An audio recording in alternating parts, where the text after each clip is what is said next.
all you. Hey, thank you everyone for being here. We have myself, Larry, Nicole, Chris, and Rich as members here so far. I think we're waiting on one more to join us. We have two online, Nicole and Chris. And we can call the meeting to order at 6:47 p.m. And the first thing on the agenda is just an informational item from Ron. We have a pretty packed agenda, but I did want to give him a few minutes to just let us know he has a workforce housing concept project that he's working on, and he wanted to go in front of different boards and commissions to get their feedback, one of them being us. And so I thought we could kind of hear his proposal, see what he's got going on, and then provide feedback to him individually after the meeting so as to not spend a whole bunch of time here tonight on it, about just different things he could do, or what you feel is great about the project in regards to sustainability, efficiency, etc. So Ron? So I'm just going to say Yeah. for those online really quick that Ron does have plans. They're in the room. So you're going to be a little left out at the moment because he's going to speak to them and show them to the group that's here. So perhaps you could make separate arrangements to see Ron's plans at a later time. Yeah, not a problem. Thanks for that, Miranda. Thank you very much for having me. I'll try and give some general ideas because it is pretty important at some point that you look at these sketches. They're ideas, they're really a proposal, and I came to discuss them with you briefly so that you have an idea. This is for basically a three-story building that would be right east of the RTD parking lot. And what is driving it is the fact that the town has a grant that has to be completed this year. It's been extended 2 years. And I've talked with the town engineer, a young chap named Nathan Skylick. And if we take the sidewalk that would normally go on public property on the street, you could only park cars parallel to the sidewalk. But if you were able to park cars perpendicular to the sidewalk, you could get around 18 to 20 cars on the street, which would be a big boon for the businesses in the area.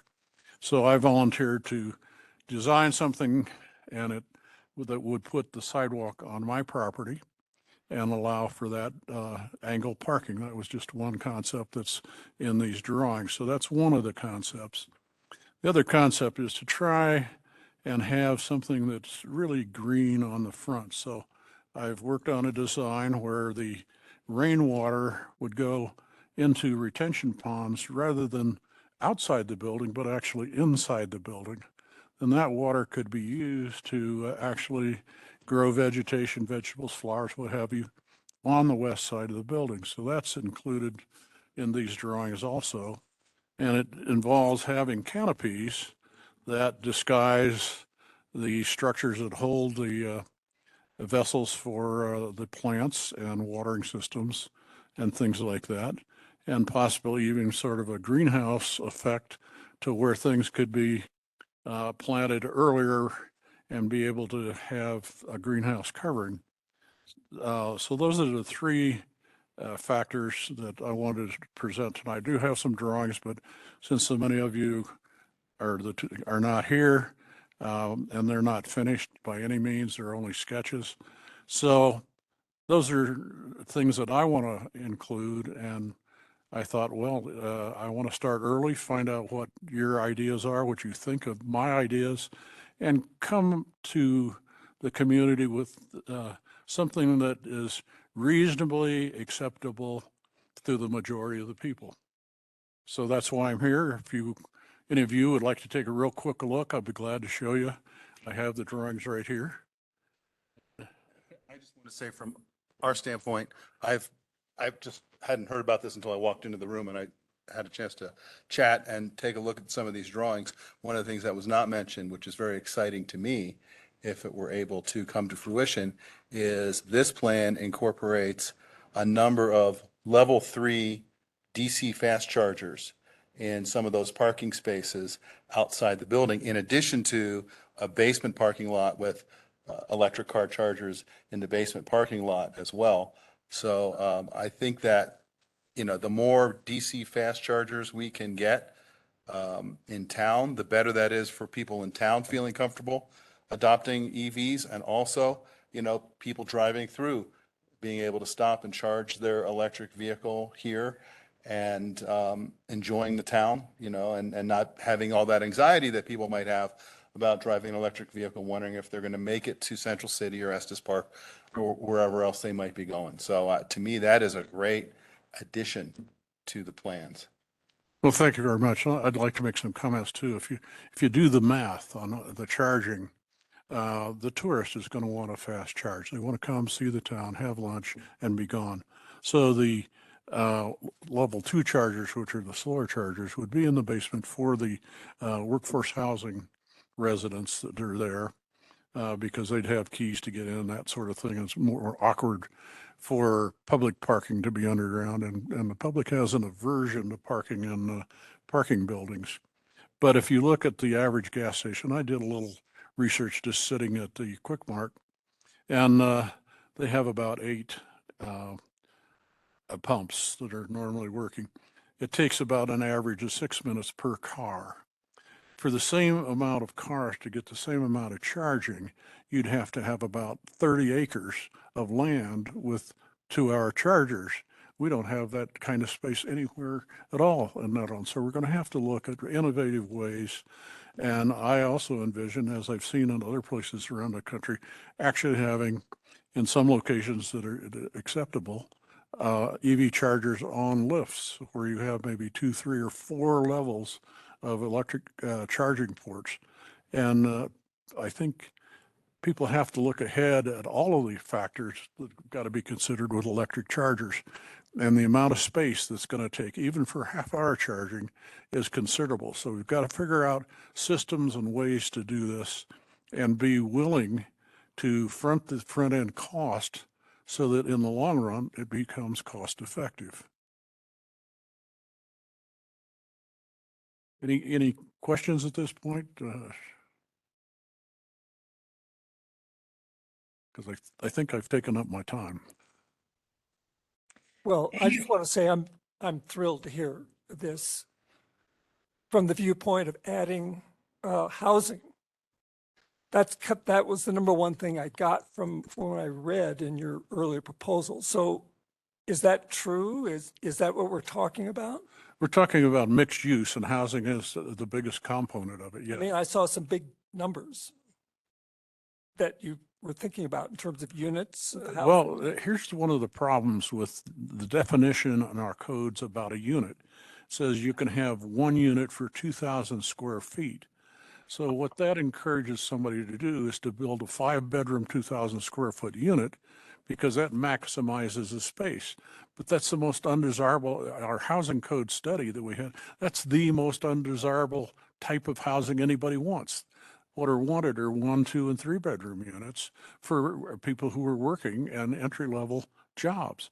So if you're going to have 10,000 square feet, that means you could only have 5 units. 5 units with 5 bedrooms won't work. You'll have 10 dogs and 10 people in each apartment, because they're going to try and sublease, and it just creates chaos.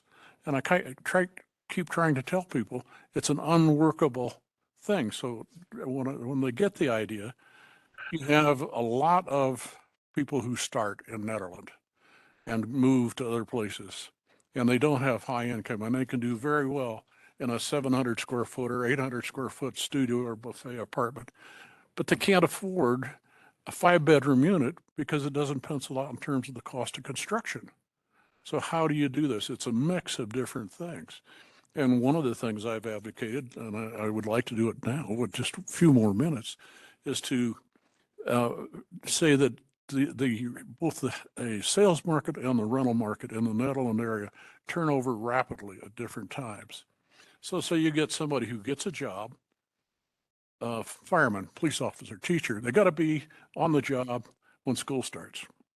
If you have temporary housing of some nature in a facility like this, where they could stay at a reasonable cost until they can find housing without being locked into a lease.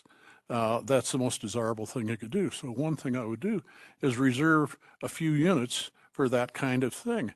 But the minute I say short-term rental, people go berserk. Oh, no, we don't want any short-term rentals. You've got to consider the whole gamut of who needs what kind of short-term rental. It's not the tourist who's traveling around. It's the school teacher who can't find any place to stay. Anyway, that's Yeah, can got a we lot. call that transitional housing? Yeah. I might even call it seasonal, something like that too. Seasonal, but again, the function has to be defined to everybody so they understand how it functions in this type of situation. Thank you so much for your time. Please give me your ideas as what I can do. I I'd have just like to say sketches that- that I've done. I'd like to say I'm very happy to see mixed use being proposed. Yes, it I is think mixed it's use. an Excellent idea. So looks like a good project. The, I have an individual who wants to run a 24-hour operation, using it as a breakfast restaurant from 6 in the morning for people who come and park and don't want to freeze in their car. They could come and get breakfast. So there'd be a long counter for the bus riders and packaged breakfasts that they could take on the bus and then make sure they got disposed of in the way they should. And then maybe order dinner when they come back. So, and then after 8 at night, it turns into some sort of entertainment venue till 2 in the morning. And then his bakery business goes into effect at 3 in the morning, has an hour to clean up. And so the idea is to service as many different kinds of uses as possible, because our environment economically is so small that it's hard for any one business to make it in Nederland in the wintertime. I've seen and had in my properties, many businesses leave just because the winter is so severe. So that's one of the things I'm trying to overcome. And I welcome your ideas in terms of what you think we should do. Okay, I'm done. I just wanted to throw something out there. So Miranda and I had a conversation with some folks from Excel last week before, and the DC fast chargers have a distribution demand charge. That is something to just think about as far as how many DC fast chargers we want in town. So based on this demand charge, if both of the DC fast chargers are being used for downtown Nederland, the ones the town has, we could be looking at, just wrote it down, $481.60 just for the demand charge for having that many kilowatt hours coming online at the same time. So yes, big cost, right? So something to think about as far as how many DC fast chargers, how we transition them in, because it might be something where we want to funnel them all in to the chargers we have, and be more strategic about that just because of this demand charge. And you might know more about this, Rich, than I do. Is this a one-time charge, a monthly charge? Monthly, yeah, I don't know. I mean, I would say that like any charge, it should be passed on to the customer. absolutely. And, you know, 2 fast chargers is great for now. Maybe 1 is great for now. But in 10 years, you know, I think a town like this is probably going to want to have 20 or 30 DC fast chargers. And regardless of a $400 cost that can be passed on to the customer, you would think, I would say we should put as many in the ground as we can as quickly as possible if we want people driving electric cars, right? You know, and not everybody's going to want to, and that's great, right? But if we want to encourage people to do it, we need to have the chargers. Can I just ask, did you say for each charger, 480?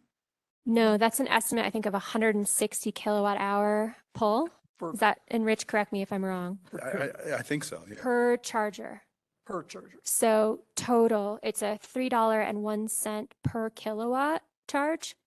And it's your peak demand in a monthly billing cycle. And you get this additional charge onto your bill. So it's something we can totally pass on to the user. But I also think, if we could all get together and say, okay, this is what we want to have our demand rate be in Nederland for our level 2s, for our level 3s, that might be something as a strategy that might be really helpful for us, and just kind of setting that out there, so that people aren't choosing between cost. They're saying, okay, I'm just going to use any level 3 because they're all the same in this community. Something we think about down the road. We're not at this junction yet, but it really surprised me that there's a almost $500 charge that's just added on because the amount of energy that's going to be pulled from these at one time. I just want to second everything that we heard from Rich and Ron about electric vehicles. We have to get ahead of the curve on this. Netherlands is a tourist town. It's not totally a tourist town. In some ways, it's like a bedroom community town or retirement community, but it's not. There's a significant tourist factor, and we need to be thinking about the future. And this is such an obvious front and center thing that's happening. Yeah, I'd say spend the money. We need to make commitments. That's just my brief.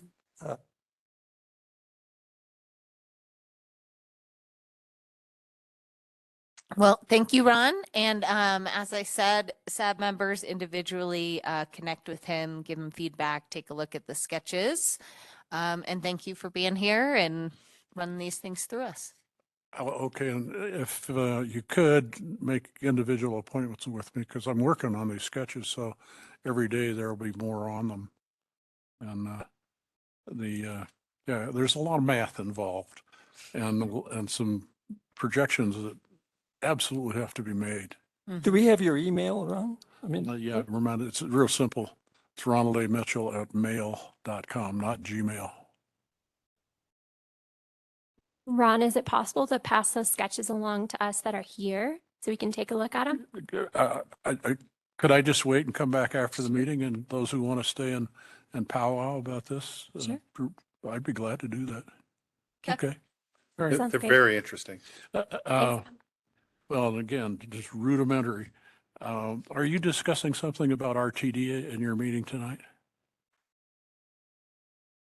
I don't think so. Okay. All right. What time do you anticipate you'll be done? 8:45 is when we're supposed to end. Okay, I'll be here at 9. Okay. Or I'll be here at 8:30. Okay. Okay. Thank you so much. Thank you, Ron. All right. So the next thing is we'll move on to some action items here. First is funding for the capstone students. I believe this was something that I don't know if you need an official recommendation from us or if this was in the budget or where we're at with that. Yeah, so we've budgeted C&D funds. I think it's just a matter of, do you want to have this earmarked of those, what is Okay. it, 10,000? I should know this by now. Yeah, it's $10,000, I think, that we budgeted for C&D. And so this, of course, is not the full amount, but you may want to make just an official vote recommendation that you'd like to see $1,500 go towards this Okay. per person. Up to 3, right? Okay. Just want to make sure I had those facts correct. So does anybody have any questions about that? So can I just add in? Yeah. So we have up until the 30th to amend our CU capstone proposal. And if we do have some funds going towards this project, it'll make us look that much better to students. It's not a guarantee, but that's definitely what was shared with me. So if we approve it tonight, we can let Miles know between now and the 30th that we have these funds designated to these students. I move we approve the funding for the capstone project, 1,500 per student. I'm happy to second that. So I've got a motion from Alan and a second from Larry. So we'll take a vote and we'll start with our members online. Nicole, Yes. Chris, Yes. Rich, Yes. I am a yes. Larry, Yes. Alan, Yes. and that is unanimously approved. And then the next thing is, and I don't know if we're going to make action on this tonight, but I put it on here in case we do. The plastic bag fee.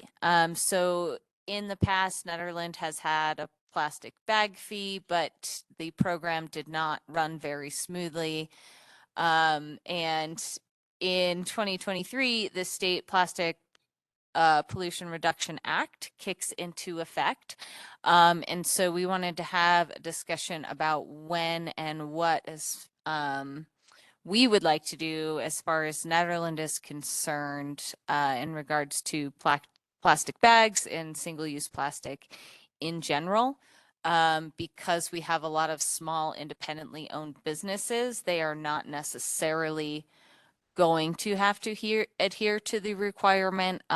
So one of the requirements is restaurants and takeout containers, but none of our businesses have more than one location and they're all owned by Coloradans. So none of them would be required. They'd all be exempt under the law from the single-use plastics. And then the other thing is that because it's a statewide law, they're hoping that that will change the supply side. And so that it will be harder for the businesses even that are exempt to access single-use plastic. So that's kind of another consideration, but we don't really know how long that's going to take to shift on that side. Erica, Miranda, is there anything you guys have to add to that? I think just one of the asks really before the board is like is kind of to your point, you've already mentioned this, but just as when, we already have a plastic bag ordinance. We don't enforce it. We could quickly update it and start to enforce it or wait until we have to. I think we're just trying to get a little guidance on, would you like to see us move forward sooner than later and just make the necessary amendments to our current code? I'm just wondering if the DDAs have weighed in on this. I mean, what if we talked to local businesses? What I heard was BNF and ACE in particular refused to go along with this. Their customers were in an uproar. I think that's the real issue. So I think we need to find out what they're thinking. It's a state law.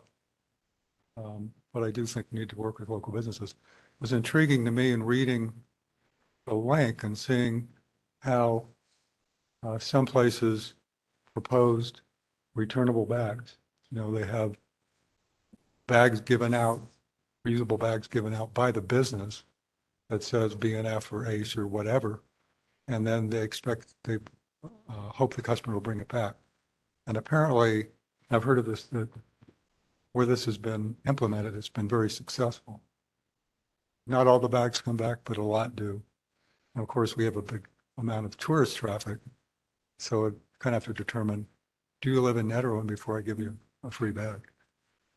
Because if you don't, you're never going to see the bag again. And I don't know what the cost of that would be, and if we could expect businesses to do that. But I thought it was an interesting idea, and I don't know if it would fly locally, but it seems to me that we need to have business outreach before we can make decisions. So in the original resolution or code or whatever it is, does it say I remember it being something about half of it goes back to the businesses, half of what we collect goes back to the businesses, and then the other half is to be invested in zero waste efforts of some sort, right? And what we did the first year when we did actually collect the funds, what we did the first year was buy a bunch of reusable bags and gave them out to Nederland residents. Yeah, that's absolutely right. So it says, current code says a retail store may retain 50%, and then the rest of it is to be used for educational information, signage, training staff, improving infrastructure, developing, displaying signage, encouraging use of reusable bags, promote recycling of plastic bags. There's a variety of different options here for how the amount we collected should be used. And that it does actually include provide reusable bags to residents and visitors. You're right. Just for a quick education session here, because I know I could use it. These are charges that the business puts onto the customer for using plastic bags, or is it something else? No, it's a charge onto the customer. And Okay, its is it, current code is 10 cents per bag. okay, right, 10 cents per bag, for any bag or just plastic bags?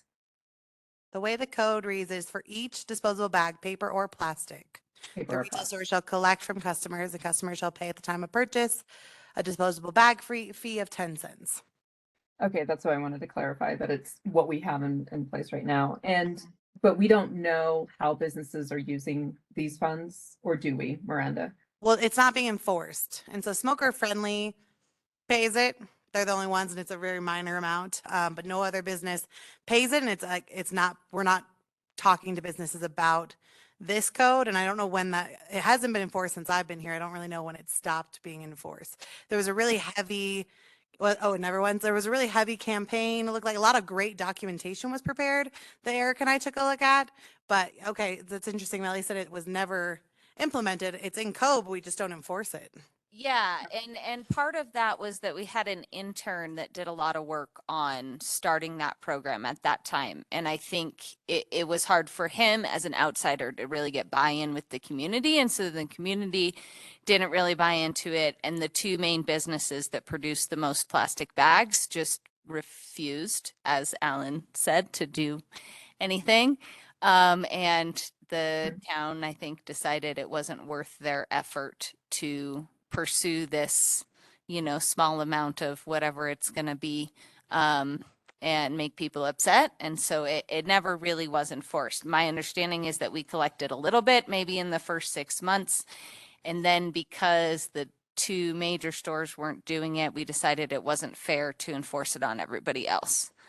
Got it. Yeah, I would argue it's a little bit opt-in at the moment, smoker friendly opts in, but it's like $1 or $2 when we get their check. Yeah, and so then the state requirement is 10 cents per bag. And so that would mean that in Netherlands, the customer would then be paying 20 cents because the two would be added together, or Good question. Mhm. because is the money supposed to go to the state, or is the money supposed to go to us? No, it's supposed to go to us. Mhm. Okay, and so it's- so it would just be 10 cents. Yeah, and Okay. here it says 4 cents goes to the retailer to implement the program, and 6 cents goes to the municipality and counties, unincorporated, to implement the program, enforce the law, fund recycling, composting, weight diversion programs, and education. So, but we can charge whatever we want. So we could charge, what?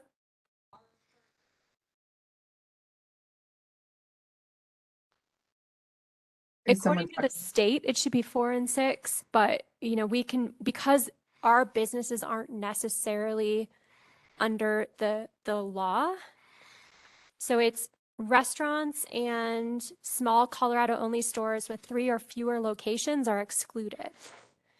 So we could do whatever we want. But the thing to think about is as of January 1st, 2024, plastic bags are going to be banned.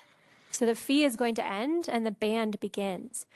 Restaurants that have plastic bags at that point that fall under this, more than 3 locations and larger entities, they're not supposed to use plastic unless they've already purchased it, and they give them up until June of 2024 to use what they have. Styrofoam is a little bit different. That's being implemented in January 1st, 2024 as well, but you can use what they have. And once that's gone, they can't use more styrofoam. They can't purchase anything after that date and use it. So there's a couple different elements to this law. And I think the big thing is, do we want to enforce this? How do we go about doing this campaign? It's going to be a lot of work on the ground. And then do we want to raise that cost? Do we want to do 25 cents, which is what some communities are doing? I think in this slideshow that you shared, there was like 5.4 million plastic bags in Boulder every year. So that's a lot of potential money for a big community. And it might be something where we could get creative in Nederland as well. I haven't read this new state statute. So am I to understand, I guess, from what you just said, that starting for this period of time where plastic bags are still legal, there's going to be a state imposed 10% fee that will actually not apply to any business in town, except, I guess, probably smoker friendly, because they have a bunch of locations. And Gasomat does too, I think. I don't know if they're the same entity or what. Sinclair obviously probably does. So, and then that would be in addition to the 10% fee that Nederland imposes, which we don't collect. It would be in lieu of. Okay. And so this is a state law. Is the state then responsible for enforcement? They farm that out to the municipalities? Yeah. And so we already have the code written that the state wants us to have. It's just a matter of how do we go about actually enforcing it? Do we want to keep it at the 10 cents that we have it now? And well, paper bags are presumably going to be legal after 2024. So, and the current statute ordinance that we have applies to paper bags. So I guess the decision has to be made by the board whether they want to enforce this. Seems to me when I've gone to B&F, they ask me, do you want any bags? And I always say no, because I'm assuming they're going to charge me 10 cents a bag. And in fact, I think they've even said, do you want to donate the bag money to some charity or something? So it seems to me like they are collecting 10 cents or charging, maybe a better word, 10 cents a bag. Yep. And I just assumed that was a town charge. So now I feel a little bit deceived. I believe they collect 10 cents a bag for the school, for the elementary school. And that was something that they had started before we passed the plastic bag fee. So then when we passed the bag fee, they were like, well, we're not going to stop taking this 10 cents and donating it to the school. We're not going to stop that. Why would we stop that? But it should have been going into this fund. And are they, okay, so. But it's only if you decide to that they do it. It's not everyone. So is our role in this to make a recommendation or not to the Board of Trustees? Is that sort of the situation? Yeah. Yeah, I think that's correct, Rich. I just want to, this is a mute point, but 41 million plastic bags are used in the city of Boulder each year and 5.7 million paper bags. And just to give you guys context, paper bags require more water to produce, they consume more energy for transport, and contribute to deforestation. So it's kind of, that's why that paper bag has also been included in this conversation. And they found that when they do have a fee on both, it actually reduces people using either product and bringing their own bags. So mute point, but that I share.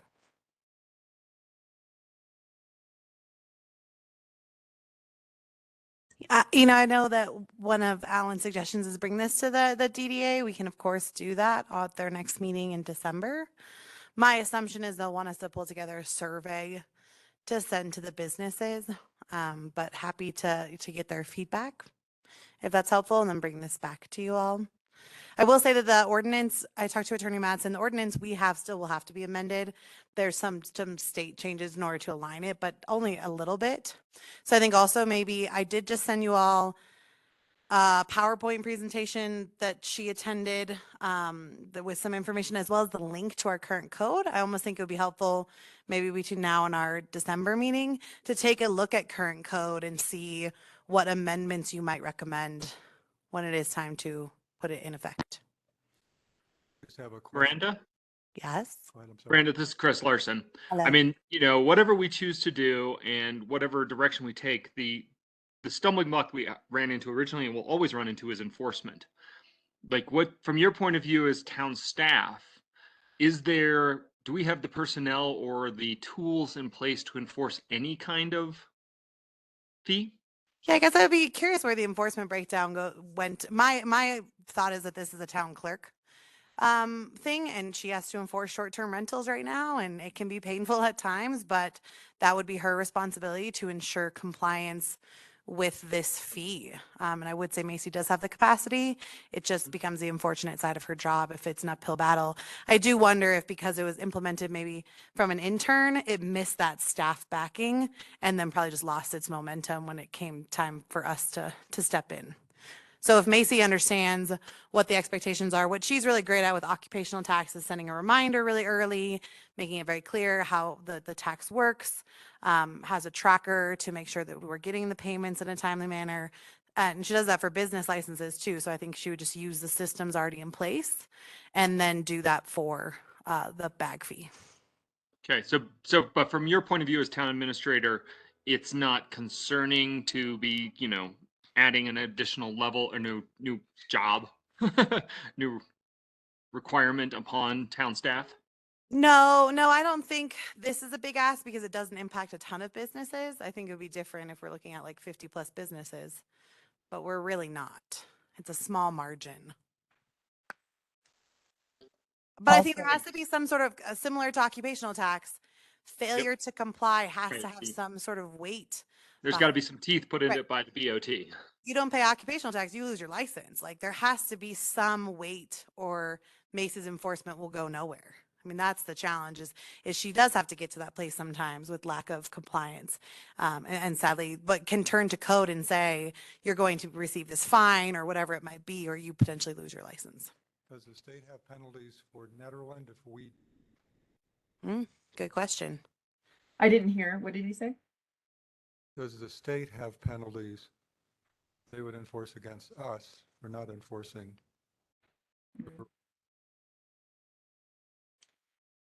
I don't know. So just a quick look online.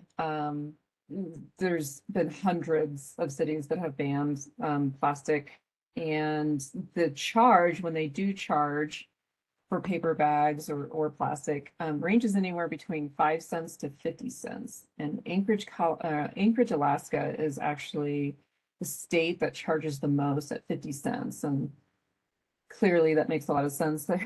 They're very conservation, conscious and everything. And so there's a pretty wide gap in there. And that just kind of gives us some data points of some potential numbers to play with.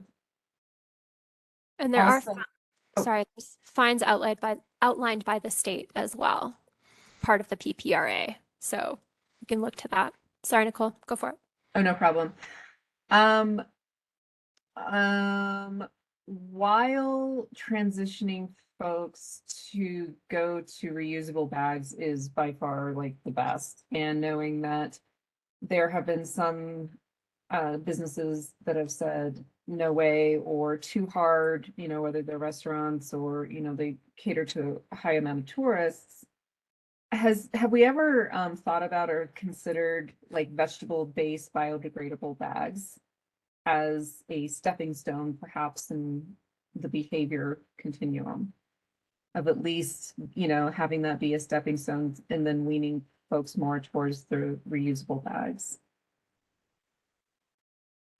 I mean, I know when I've talked to individual businesses, I've definitely suggested it. I think the issue has been the cost difference between a compostable plastic option is usually about 300% what a paper bag or a single-use plastic bag costs. And hopefully that changes, but that has been the feedback that I got from several businesses that I approached. Okay, got it. Yep, so that's the biggest barrier. Okay, I might have a few sources. I'm not quite sure what the pricing is at this point, but they are trying to get it down on par with plastic bags, single-use plastic bags. So I'll get back to you guys on that. Yeah, and the last time I looked was pre-pandemic, so I don't know what it looks like post-pandemic, but pre-pandemic it was about 0.5 cent for a single-use plastic bag, and it was 2 to 3 cents per bag for a compostable plastic bag. Well, it seems if we had a positive spin on it for the businesses, like if BNF publicized the fact that the money's going to the elementary school, and we get people to buy into, yeah, you got to pay a fee, but it's going to the elementary school, that would certainly be a plus. Just to answer a question, I just reviewed the act, which is House Bill 21-1162. And interesting, there is no provision in this act that would penalize a municipality for failure to enforce the act. That doesn't mean we couldn't be penalized, because there could be sort of a catch-all statute somewhere else that says any municipality that fails to do this suffers these consequences. So I don't know about that. Also, the only enforcement that can be done is through the town. So like the state can't come into a store and say, you've been selling paper bags, you're in trouble, right? It's so like if someone is like, says, no, I'm going to keep going with plastic bags, I don't care what the law says, I guess the marshal's office is going to have to come in and scratch them out a ticket and say appear in municipal court to be fined or something like that. That'll be fun. Well, and I think that's part of what Miranda's saying is, do we want it to be a fine? Do we want it to be an impact on their business license? Do we, you know, there are different remedies that we could probably take. I mean, if it were me drafting something up and I really wanted enforcement and I also didn't want to be draconian about it, I would have a graduated fine schedule that started off with a really minor fine, like $50 or something like that. Just something that you know you got fined. Maybe $100 for a second offense, up to, you know, like after a while, $500 if they just keep refusing. And then only after that, maybe consider going after their business license.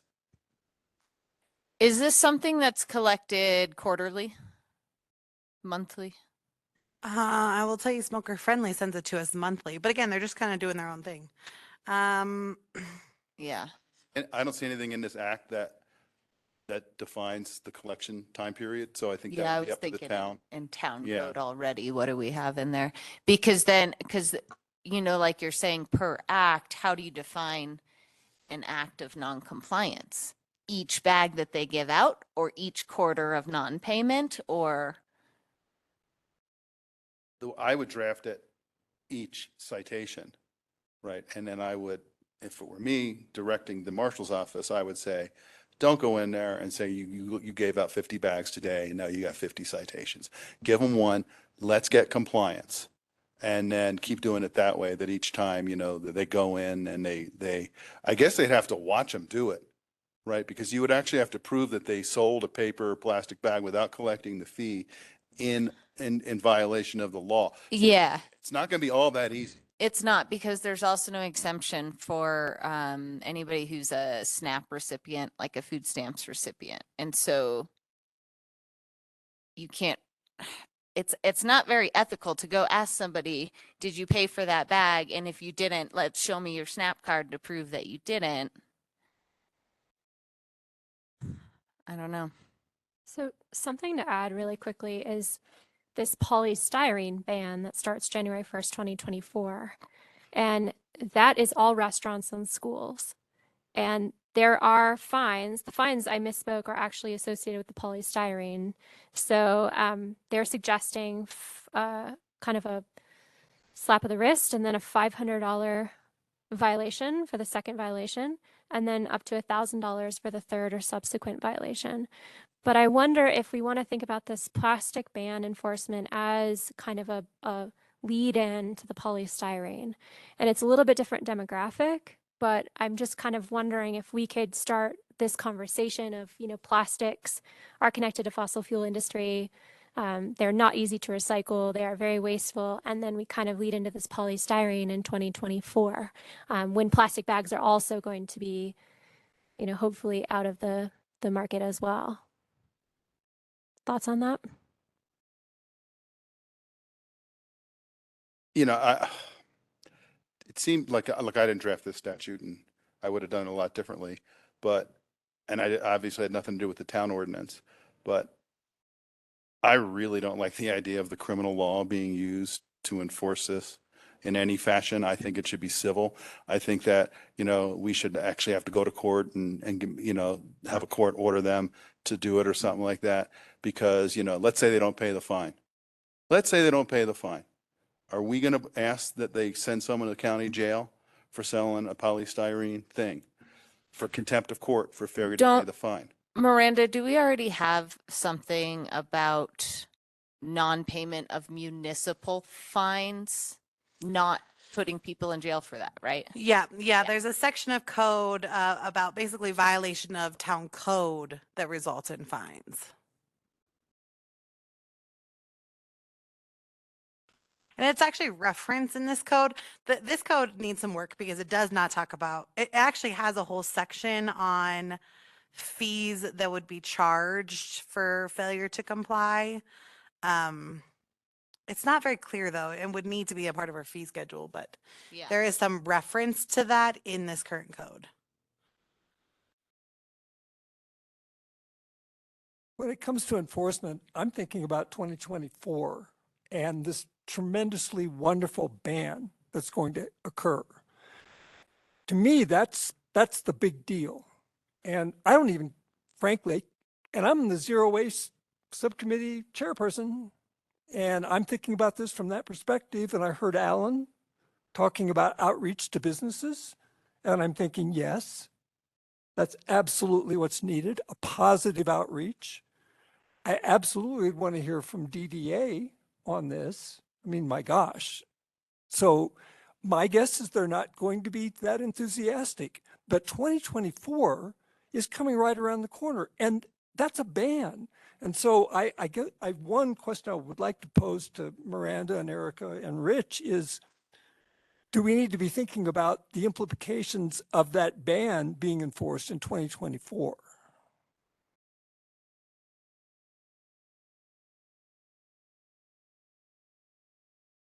I mean, I don't know if I have like an opinion. I guess that's what we're looking for, that guidance. I don't know. It really seems to me enforcement is going to be a big part of education. I think that what's going to really need to happen is if, let's say, hypothetical restaurant decides we're still going to use styrofoam packaging for our takeout business. And I would hope that what would happen is the marshal or someone from the town would go over and talk to them and say, you just got to stop doing this. This is why. And really try to work with them to get them to comply with the law, which is what we sort of, I think, want with this whole community policing model, which is why we're keeping a marshal's department anyway. You know, I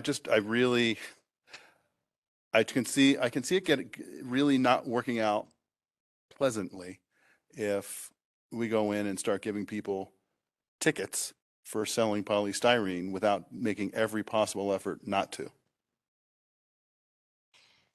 Well, I think this is where I'm kind of leaning after hearing this discussion is that first, the code is already on the books that needs to get updated and tweaked in order to align more fully with the state.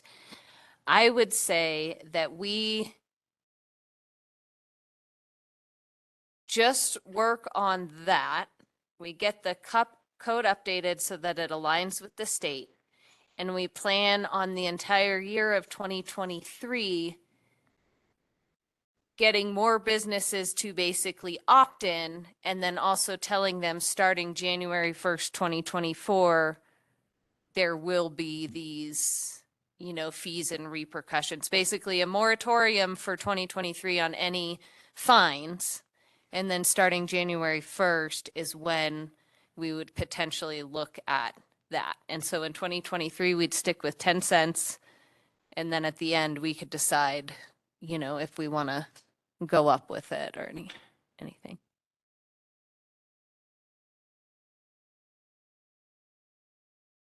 Does anybody disagree with moving forward that way? That makes a lot of sense to me. So did I hear three elements? Update town code to align with the state. We can do that now whenever time and. And then the second one was work with businesses on 2024. That's what I wrote down, but what is that what you meant? So through 2023, we're going to educate businesses and try to get them to opt in. For 2024, And then starting January 1st, 2024, they would be, have fines if they do not comply at that point. So like a year grace period. And then the third element I had is stay with the 2023 10 cent as written in code right now. So, Mhm.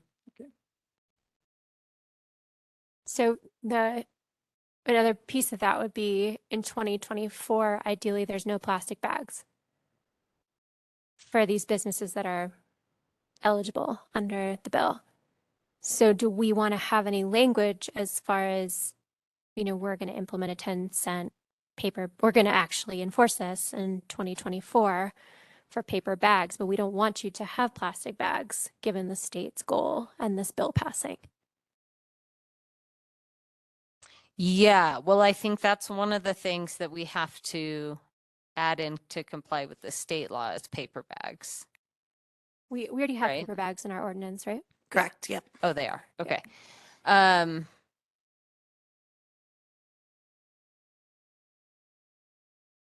Well, and the other thing that the state said is that municipalities can be stricter. So we could require all businesses to comply with all parts of the law, no matter how small they are.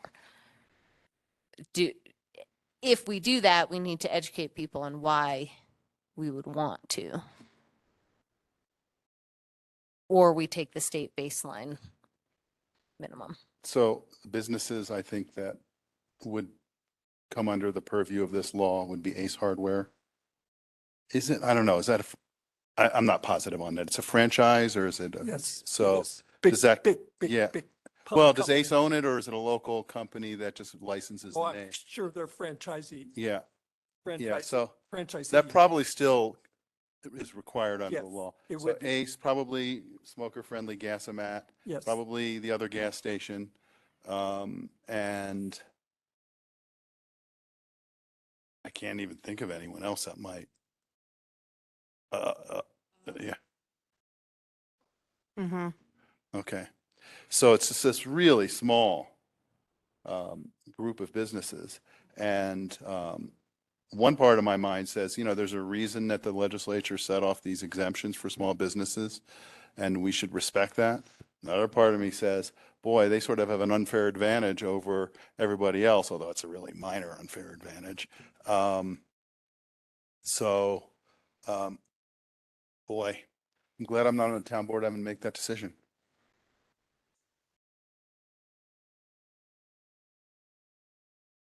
How do other people feel about being stricter than the state exemptions? I think we should cross that road when we come to it, cross that bridge when we come in. And 2024, I think is when we need to make a decision. I like this idea of staying with what we have right now and then, and the state is. To play the devil's advocate on that point, if we're going to amend the ordinance, there is a cost to the town to do that with lawyer time and whatnot. I would rather the board only do that once. So I think that the board needs to make a decision on that when they amend the ordinance so that we don't have to come back and end of 2023 and say we need to amend again to incorporate whether or not we're going to have these exemptions or not. I'm not saying we should or shouldn't. Well, and that's interesting. So if the state is not going to do anything to make us comply, do we have to amend the resolution to get it done in 2023, or could then we wait to amend the resolution until later? I think you go away. It's my understanding that before it We becomes have into like effect, a year or something. you have to right? make sure that your ordinance reflects state statute, but you have time. Okay.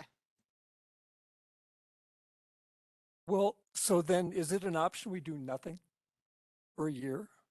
But intentionally, is that, that's Except actually what for educate businesses that this is Yes. coming down the pipeline, which I think going to a DDA meeting at that point probably would be helpful then. And even if the survey is merely to let businesses know about this plastic reduction that they're going to have to face, it would probably be worthwhile. We could also go back to the 2015 an original ordinance and re-educate businesses on that. We could ask the DDA for some compostable bags, see if they are willing to purchase some, have some businesses test those out. Another piece of this to consider is paper bags, have a big footprint. Plastic reusable bags have a much bigger footprint. And so, what's going to be our approach on that? Can we advise ACE and BNF to get some more environmentally friendly reusable bags? Can we put something in the ordinance about using recycled paper in the paper bags that businesses purchase? And maybe not enforcing that, but just making a suggestion. Happily, we don't need to. I think that's in the state Within law. the state law that's starting in 2024, you only can have one-time use recycled paper bags. Only, okay, recycled, perfect. Perfect, because that helps that market, with more demand.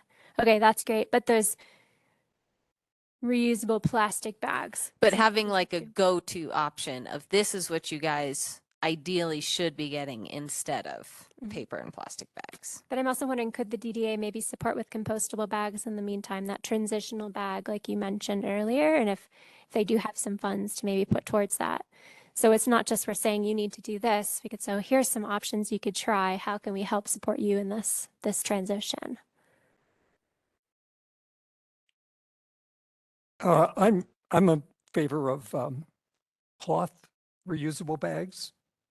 I've got two, one from the New Yorker magazine they sent me for free, one from Vanity Fair, which I didn't even ask for, and that's a magazine, and they sent me a bag.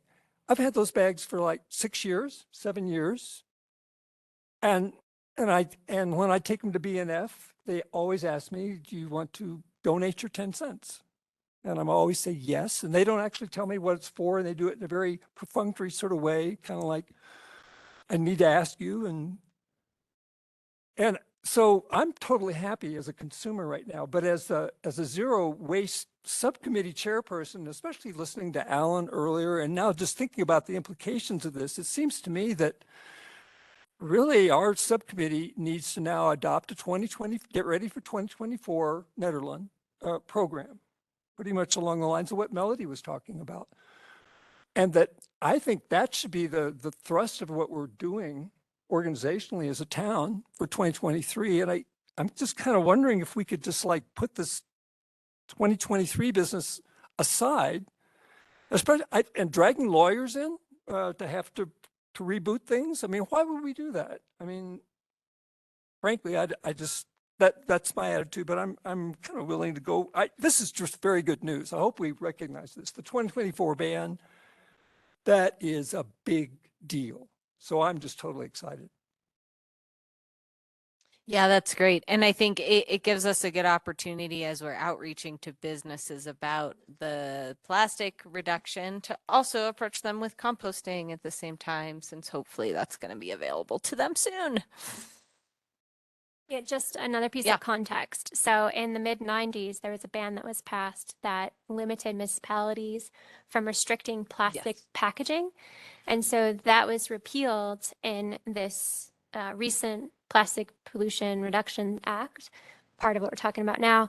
But that allows, municipalities to be able to go much further. So it really is just kind of opening the doors for being able to restrict specific types of plastic packaging or others. It is very exciting.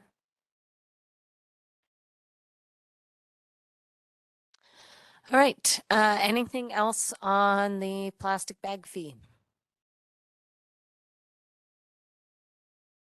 Well, I do have a question. This is an action item. Is that correct?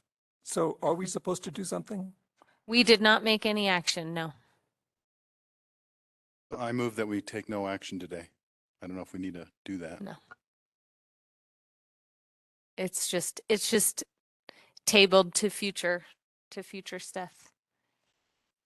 All right. And then number 3 is an update on the new sustainability coordinator and how Yeah. that's going to look. Community and sustainability planner. And I apologize if there was some confusion. So as town staff, we were trying to get creative. So originally when we were heading into the 2023 budget cycle, Eric and I talked a bit about bringing on the sustainability coordinator. and we were going to make a proposal to do so. Then started crunching numbers, and if anyone was following the 2023 budget, you realize it looked horrible, especially before the tax initiatives. So we had to pull it out.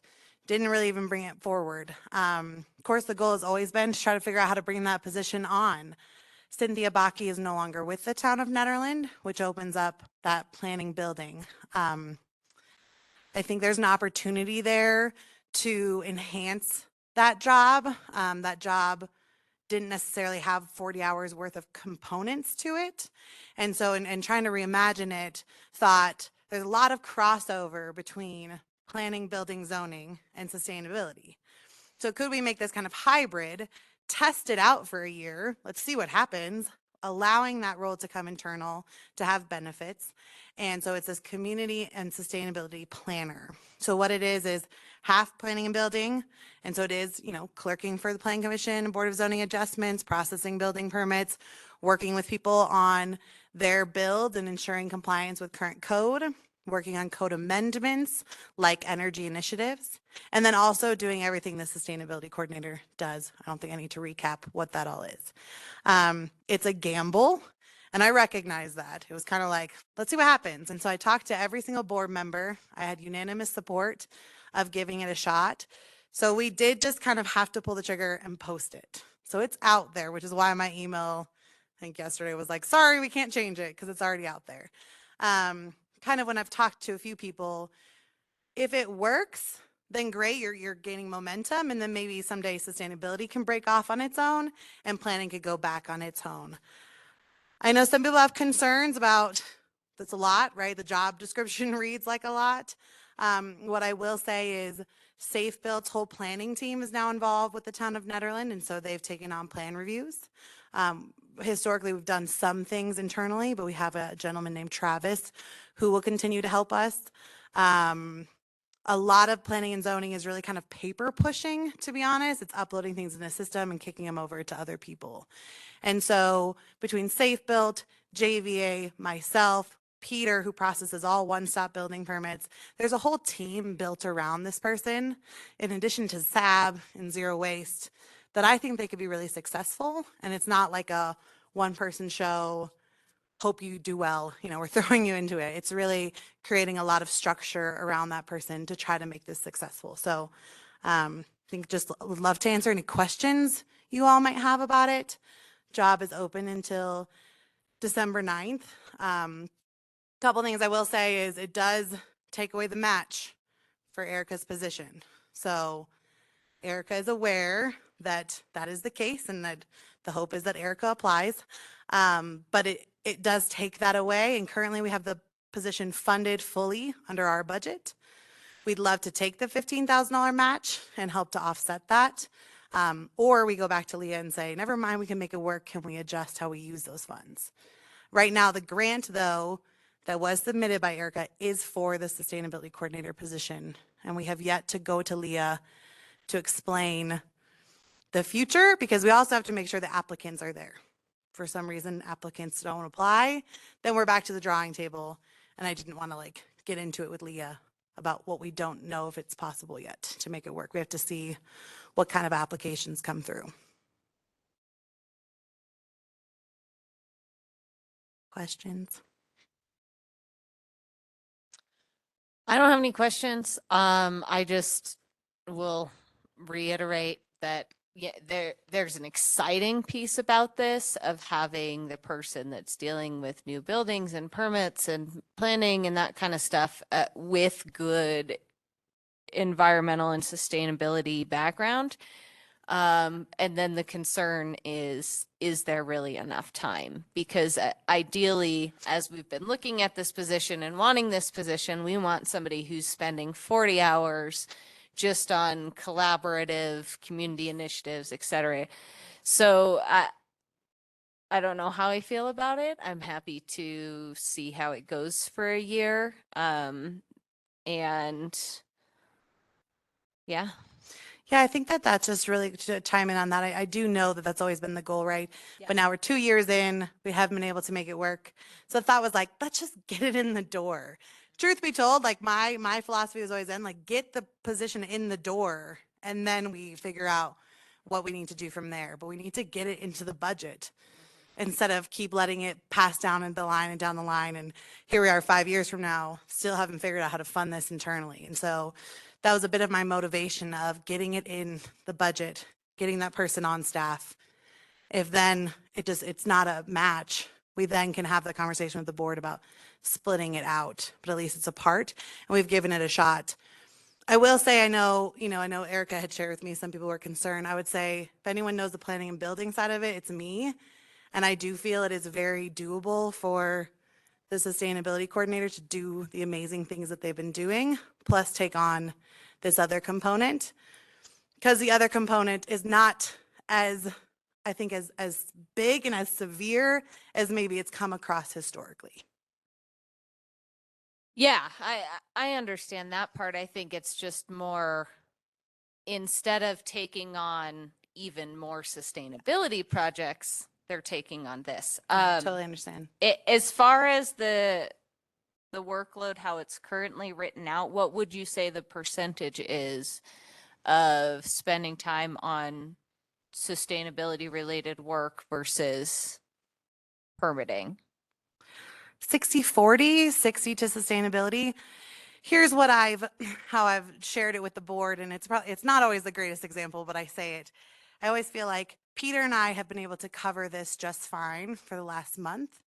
And I think that's saying something, and that Peter and I have a lot on our plates, and we haven't been able to, nothing's fallen off the radar, nothing's been undone, no one's like waiting for their permit. So I think that's telling about that split, that if you have two full-time people who are very inundated, that's why I go, even maybe like 70-30, it's like I view it more time can be spent towards sustainability. And there's so much intertwined work there. Like think about the solar ordinance. That eventually has to go into code. That's a part of planning. 2018 building code, the EV amendment. That's also, the two go together to me so much that answering someone's questions about their dream of build, 5-10 minutes. An average permit, 5-10 minutes. It's not a ton of time. We do recognize the after hours commitment is a little bit heavier for this role, though, of course, between the BZA, Planning Commission, SAB, and Zero Waste. And so being really working with this person, and I think in the job description, I think I wrote, supports the town administrator. Like they're really not alone. There's so many of us who are going to be side by side to make sure this person is successful and also identify at the end of the year what's gone well and what's really just not working. Well, Yeah. I think if you have safe built, something that can, I do agree there's a lot of overlap. Mm-hmm. I think that we still have a lot of room for improvement on our code in terms of environmental sustainability. We've tried to go farther and we haven't succeeded. So what it really comes down to, though, is this person in this position has to have some clout when it comes to policy. So I think that that's the other piece of it. I think they have to be pretty dynamic and they have to be assertive. Otherwise, it can be constrained by code that isn't really conducive to innovation. Yep. So I think, you'll have to back them up and safe built and anybody else, and ultimately the planning and zoning, right, planning commission and BOT, when we want to push the code in a more sustainable direction. Yeah, and I would say code takes a while, right? It's not something, and people who worked here for years and still need to revisit code. What I like about my new arrangement with Safe Built is their planning team now knows our code. So an example is I got an email today and it's like, I want to dream about my building. And I was like, cool, here's Safe Built. Like, come back to me when you're ready. And that's a great resource at our disposal, is having Safe Built who can step in, who's now outlined our code, can quickly answer questions. We of course want our community sustainability planner to get there, but it takes time. That's going to take time for anyone to even understand code, as well as making changes. We want to make sure that we have a laundry list of changes to code. People who are passionate about getting in there, starting to make the amendments with our attorney and working. But there's just so much support around this position that has always been there. I think it's just, I also look for someone who's really organized an effective communicator. It's a lot of email, written communication. So those things are big. I think if someone can manage their time effectively, this will not feel like an overwhelming position. I think had I had just hired a permit technician, I'm not sure I could in good faith hire that as a 40-hour position.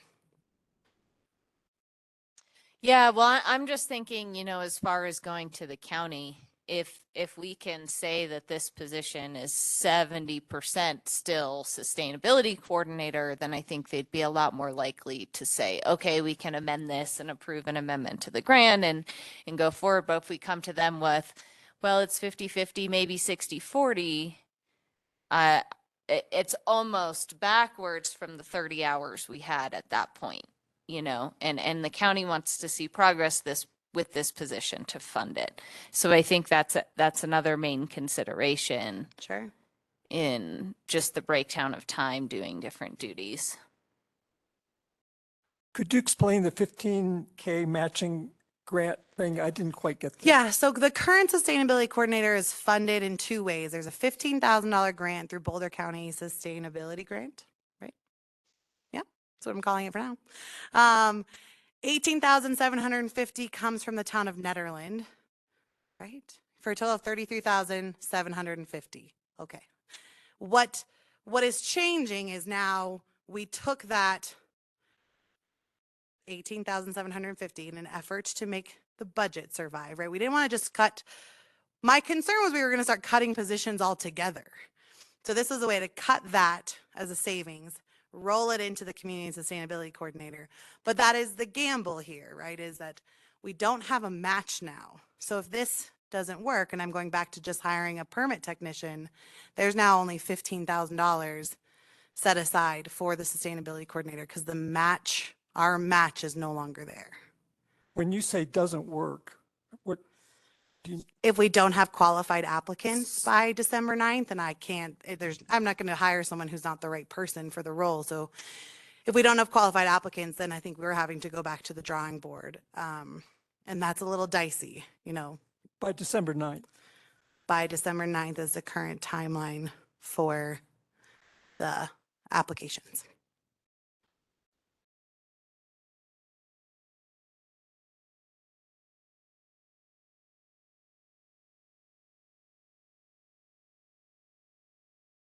Well, I'll just add that I love this. In general, I think it's crucial and important to bring sustainability work on staff. So if that's is worth it right there. Sounds to me. Yeah, thanks. Here's one, and you know, it's on your agenda too, of like funding. Having someone embedded in staff is key. You know, it's not saying that I can't advocate for you, but you know, you're talking about zero waste. We talk about C&D. It's a little too late in the process, but in my mind, zero waste and C&D move into planning and zoning budget. You know, you start to create line items out of there that make sense because it belongs there. I mean, that's how you have the money. You know, it's how ProSab has Nikki. They have a whole parks department. Like that's how you start to build this. And I hate to say it that like staff's so key to that, but a little bit is. It's like you really need that person who is your tie to budgetary figures because they have the community sustainability planner has a budget.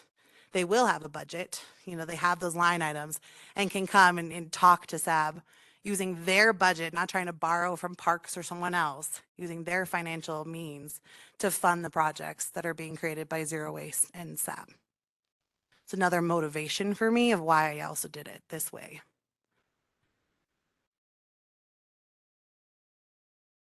And here's, sorry, one more example, is parks, right? So parks came on, Nikki came on. She had to split her funds with Emmett in Public Works. It was challenging. It's been a tough year. Next year, they have their whole own department. And I view this very similarly. Like this is a bring on, and maybe in the future we are pulling apart, but at least we're bringing it on. We're seeing how it works. Because Nikki needed that trial year to know exactly what she needed for a parks department in 2023. Without having staff on, you just don't know what you need for, say, a sustainability department in 2024. You won't know what that looks like without having the person on staff.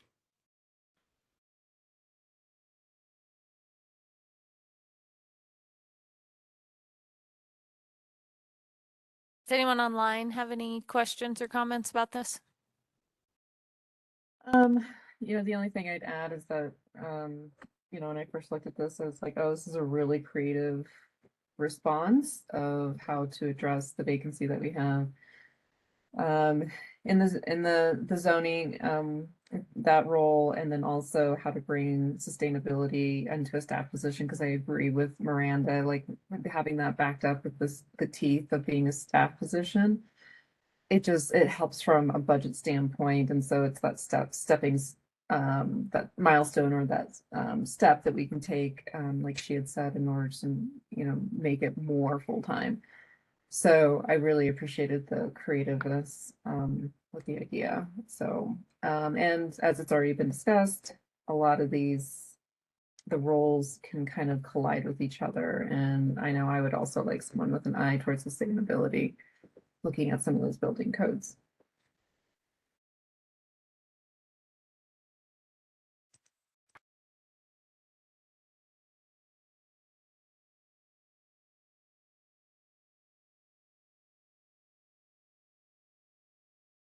Do we have any applications yet? I do have some. The position requires a cover letter and a resume. People are notorious for just submitting resumes. And so I've reached out to a couple, I think I've got 6 applicants, and I've reached out to 2 for maybe a cover letter. Would love local. I've always loved local. So that's what I'm waiting for. All right. Yep. Well, if we have nothing further on this topic, we will move on to the next one, which is the rights of nature resolution. And I don't know if this was the newest draft. This was just the newest one that I could find that I put on the agenda. So if there is a newer one, please send it to me. Who wants to take this?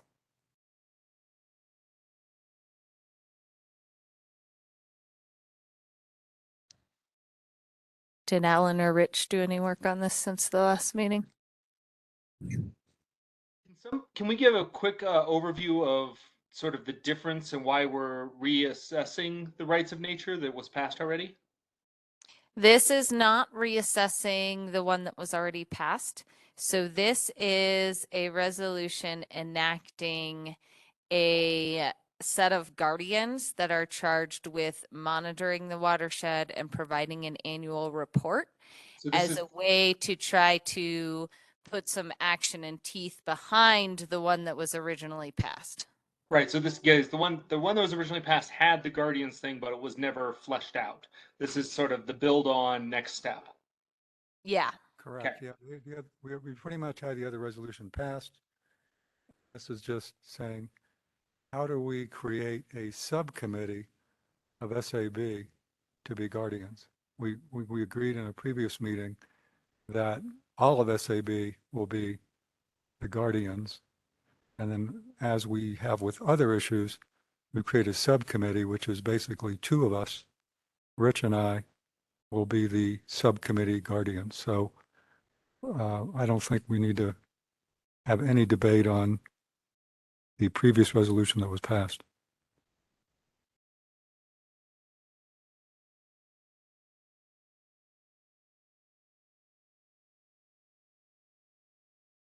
And I did add some sections to this based on feedback of SAB at a previous meeting, and also the attorney's feedback. It says that at least once a month, there will be a report. It will be approved by SAB before it goes to the BOT. And that at some point in the future, we might have a request for a budget item, if need be, to implement the report. Otherwise, nothing has really changed. And there are 2 aspects to this. One is we will be communicating with the entities that have jurisdiction outside of our town boundaries, the state, the county, the city of Boulder, and getting a sense of what's going on in the watershed, and if there are any issues we need to be aware of. And I believe Nicole and Miranda can fill us in. There is still a ordinance being considered by BOT for our own watershed ordinance, which extends 5 miles from our takeout point toward the town of Eldora. That's a separate issue. That is a ordinance, not a resolution. And this resolution does not intend to litigate anything. So that's just some clarification.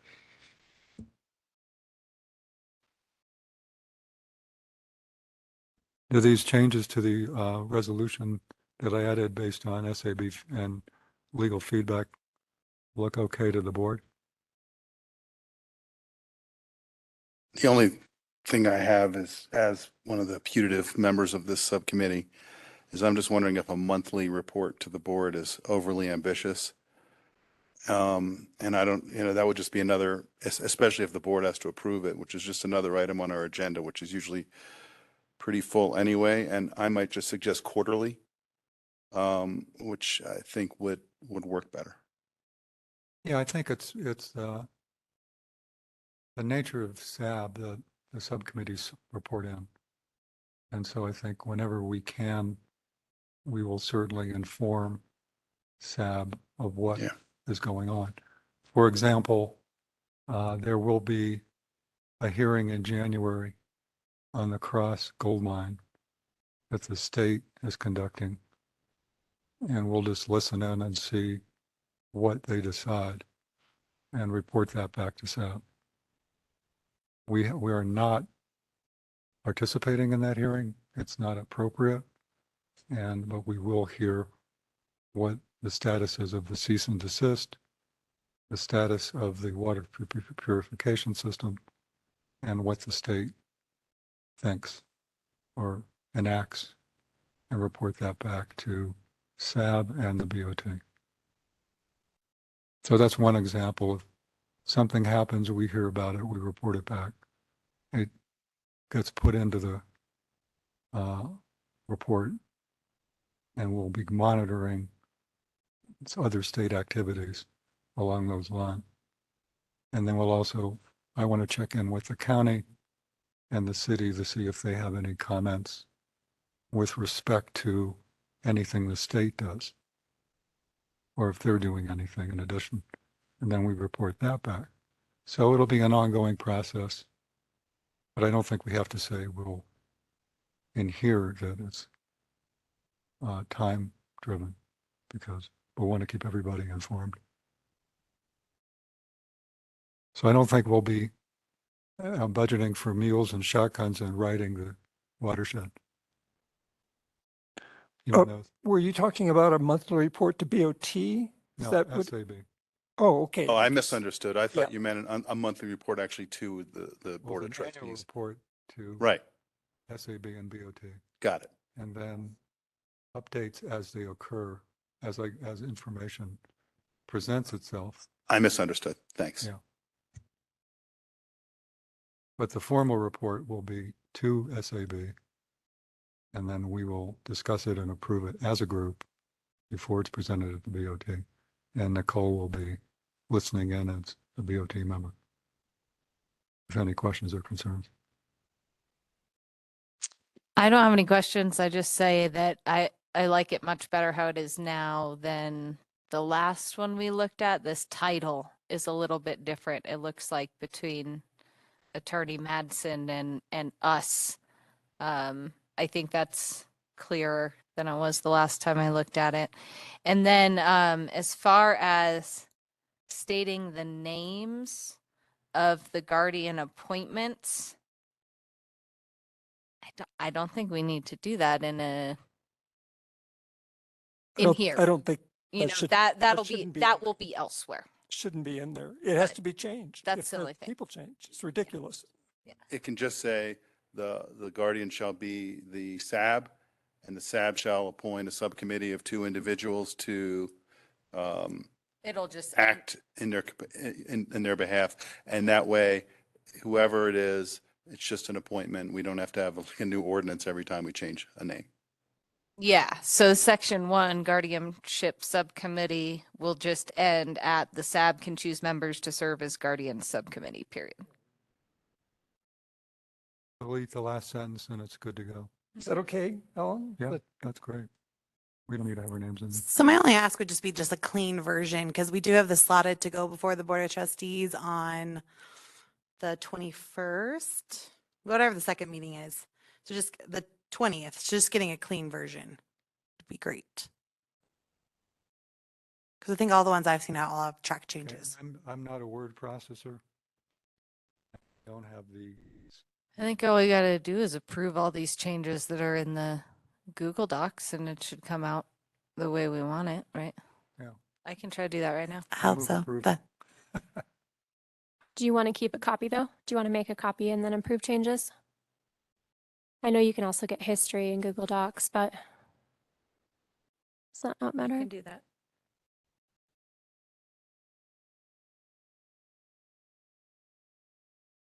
Can someone do the final draft? Because my word processing skills are miserable. Comes to handling these different programs. I mean, I'm good at Word, but start getting into Google Docs and whatever, Mm-hmm. and I don't want to pay Adobe for PDF, so they're always giving me grief.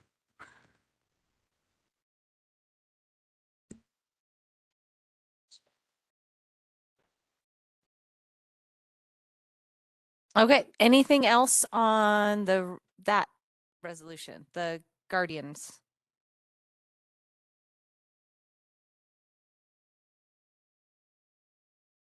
So, are there any other changes? I'm taking notes here and all I have so far is delete the names of the guardians.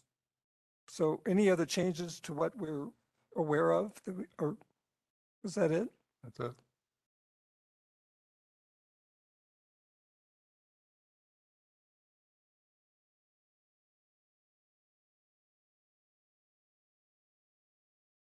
So do we need to make a motion tonight to, again, or?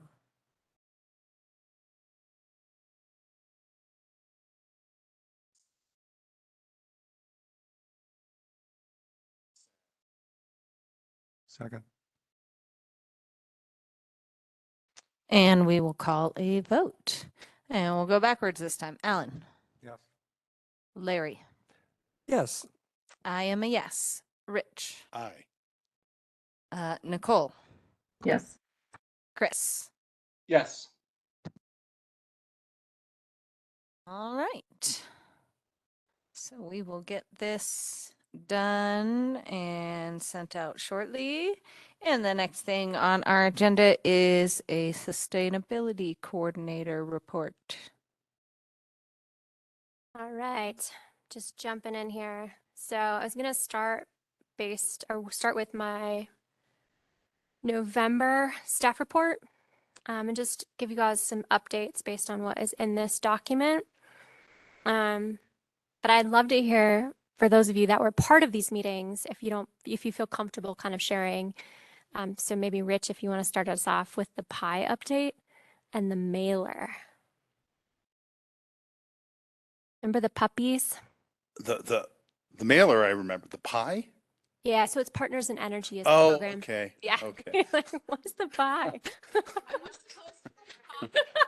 Okay. Okay. So the mailer, we spent some time on a little mailer, and we had a lot of discussion about the mailer that would be sent out basically to everybody in the library district that has a mailing address. And I think we would also sort of do that through Excel's address list of customers. Essentially, it's Excel customers in the library district. And it is an attempt to publicize the pie, and the whole solar garden thing, and to catch people's eye and to get them to go to the website to sign up for the thing. And I don't know, do we have a final version of the? Not yet. Not yet. Yes, Yeah. I think we have a meeting tomorrow with them. We do? Yeah. Am make I sure- involved in that? Make sure you're invited. What I'll check time the is- calendar invite here. Okay. So we will hopefully finalize the mailer tomorrow, and hopefully we'll be able to send it to the library district. Right now, we know we have funds to send it to the town. So we'll see kind of what that additional cost would be. I did talk to US Solar today. They may have a little bit of money left from our marketing materials with them. So they may be able to chip in if we need some additional funds there. So stay tuned for that. And then also the EV action plan. Rich, you want to continue there? I don't know if I really have anything to report on that since our last meeting. Yeah, well, Yeah. edits were due today. So if Yeah. you still have edits, please send them ASAP. If you haven't read that document, I highly suggest reading it. I think it's really informative and it's a cool plan as far as next steps for Nederland and electric vehicles. So check that out. We're hopefully going to finalize much of that document tomorrow with them. So there's still time to get your edits in. And then we'll kind of hit the ground running as far as implementation. So the Partners in Energy graduate campaign and EV action plan have kind of merged. So now there's just one meeting with the Partners in Energy crew, which is nice. I think that's all we have for Partners in Energy at this point. I am going to do walkthrough with Matt Hannon on December 1st. So if you guys know any businesses, please put them in touch, or we're just going to kind of go door to door and see if we can get a hold of folks. US Solar, we are looking to do boots on the ground. I would love to start this on Monday, so a week from now. Talking to Tim Hilger, it sounds like 3 o'clock to 5:30 is really the best time. And I'd love to start with, let's say, Old Town on Monday next week. If folks are available and interested, what I'm thinking right now is just using the flyers that we have and maybe just putting them under people's doors, maybe putting them in mailboxes if they're not home. And then Tim Hilger is working on door hangers as well. So we'll have those soon. So we can actually leave those on people's doorsteps or on their front doors. So if you do have capacity to help with that, it's going to be a big push. We need a lot of subscriptions still for US Solar. Other things with US Solar, I have a list of frequently asked questions. I know I've talked to a few of you folks about recording videos. Melody.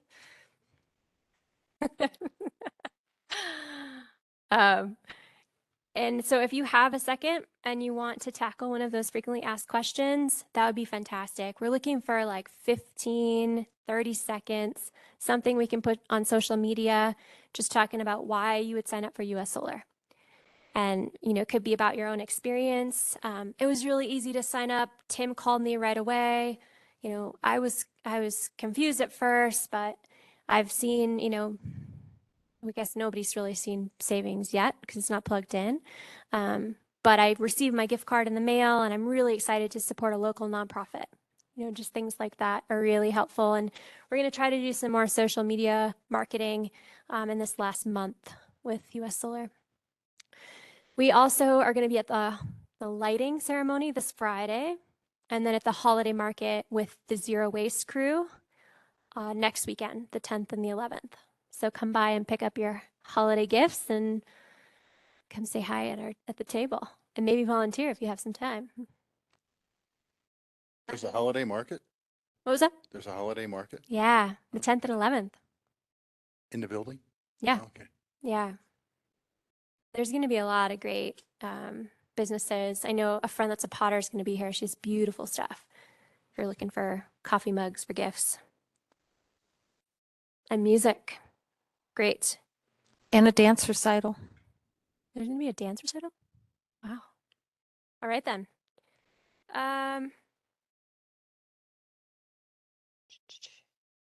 So I did put in a charge ahead grant with the Nederland Presbyterian Community Church. So we will get word from them hopefully soon. They did qualify for the disproportionately impacted area. So that was an additional $1,000 that they could apply for. And it dropped their match from 80-20 to 90-10, which is great for them.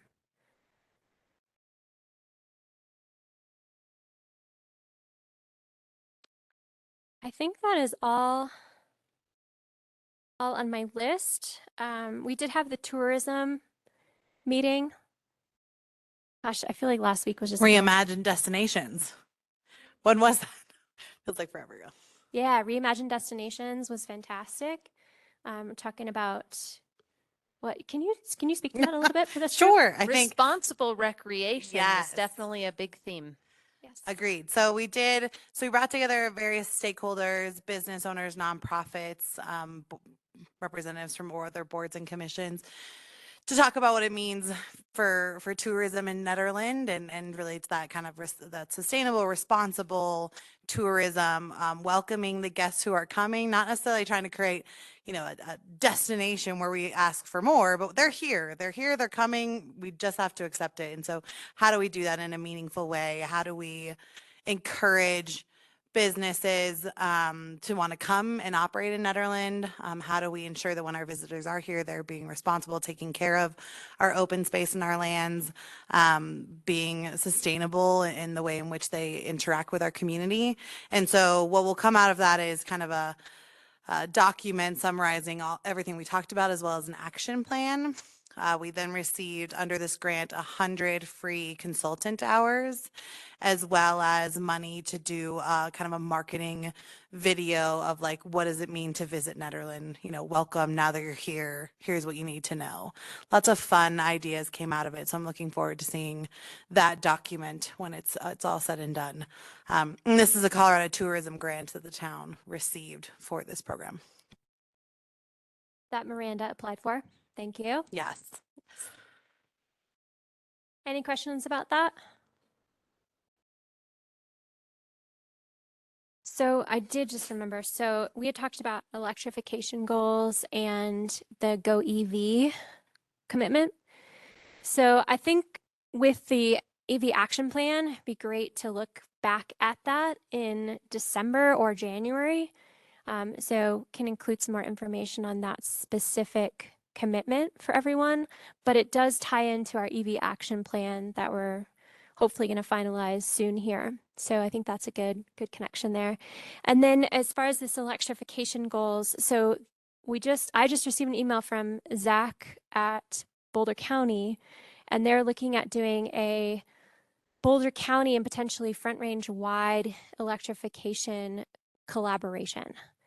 So, and he sent out a survey kind of asking what are communities interested in, and we're really interested in a lot of the same things. If you guys, anyone here is interested in that breakdown, I can definitely forward the results to you. But so it's on the county's radar. And one of the things that Zach shared was a power, excuse me, let me pull it up. It's Block Power was selected by the city of Ithaca, New York, to electrify their entire town.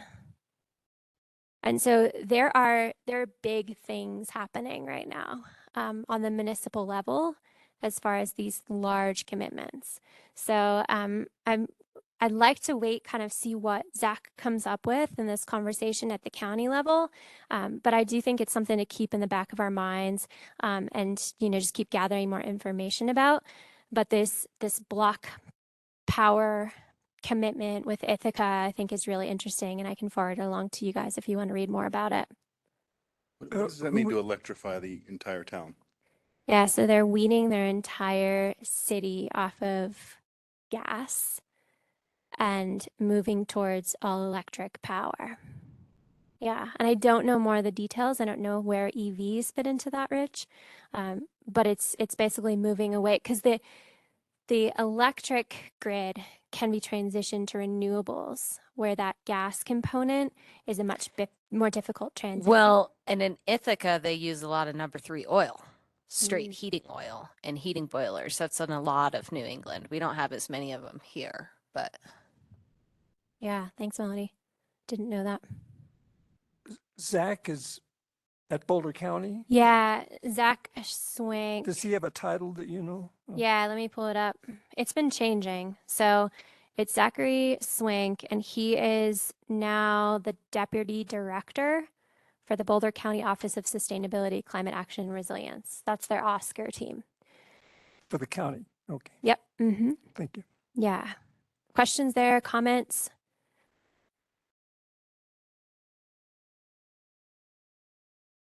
I guess clarifying comment, the idea would be anything that's not like a pellet stove or a super high efficient wood stove would qualify as something we want to eventually electrify, right? Yes. Does that Yep. clarify it more? You know, there was some debate a while ago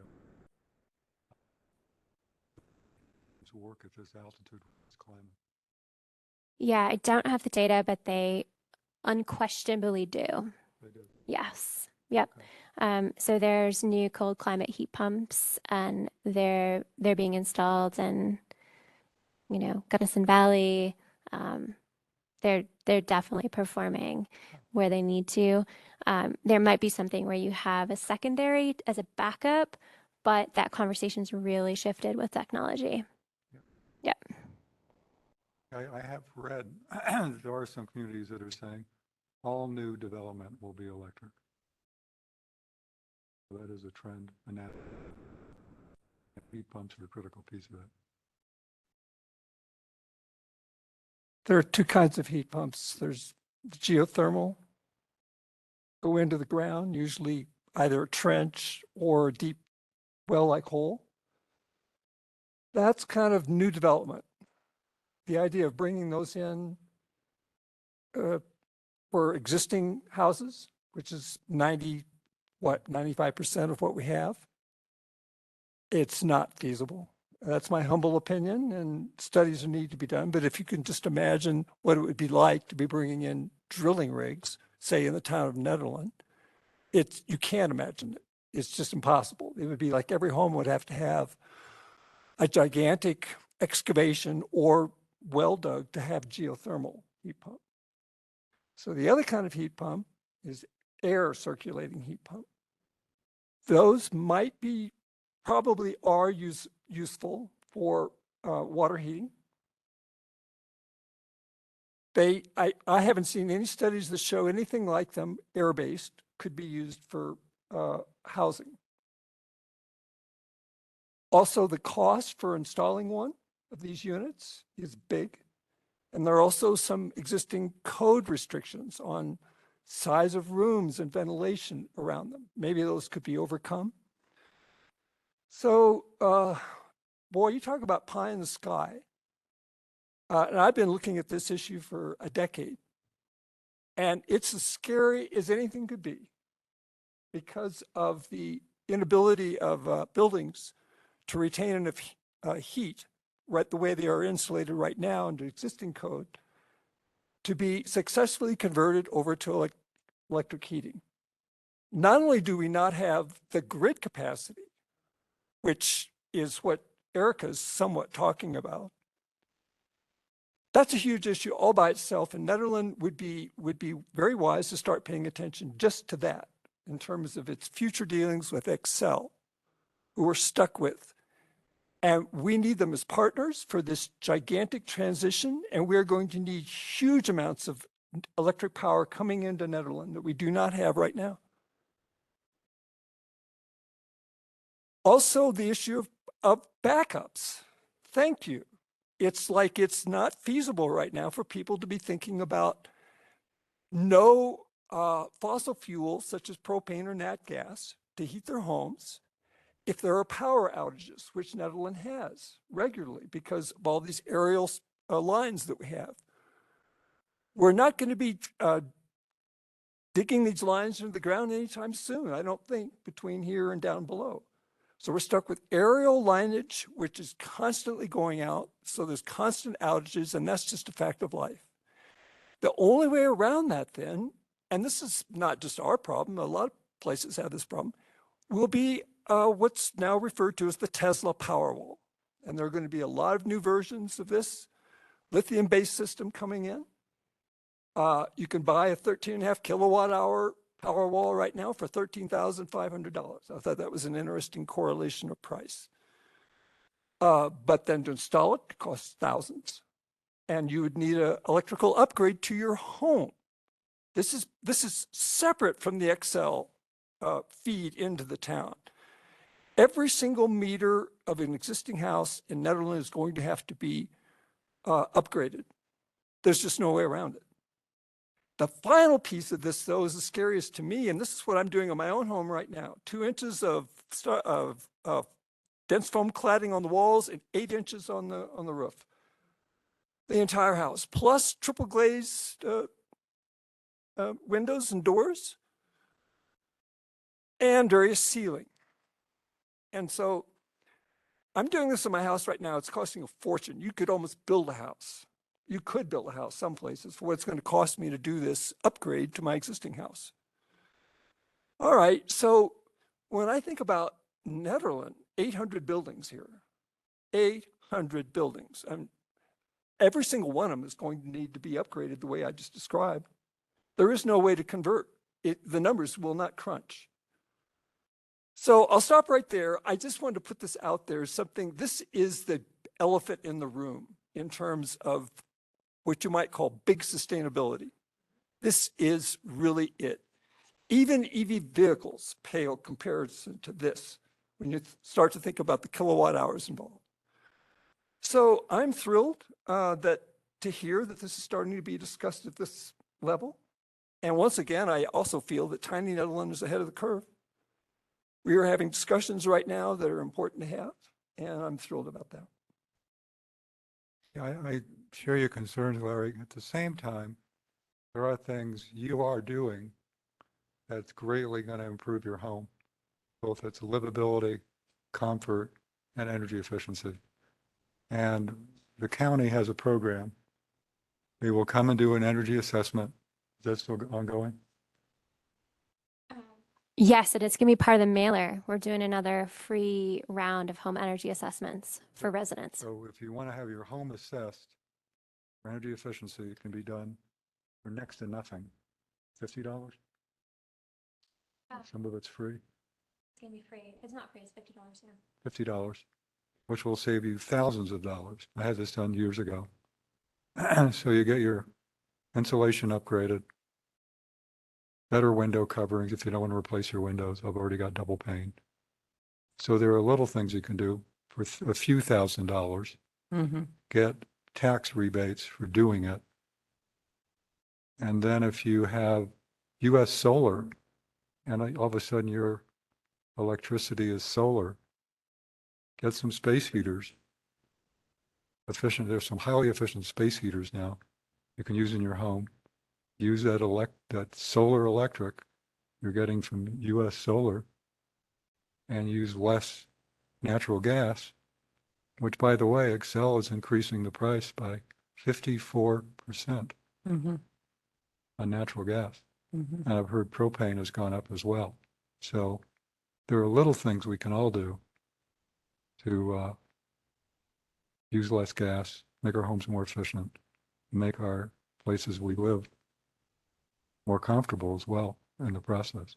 Mm-hmm. So, but yeah, the big ticket items are a huge challenge.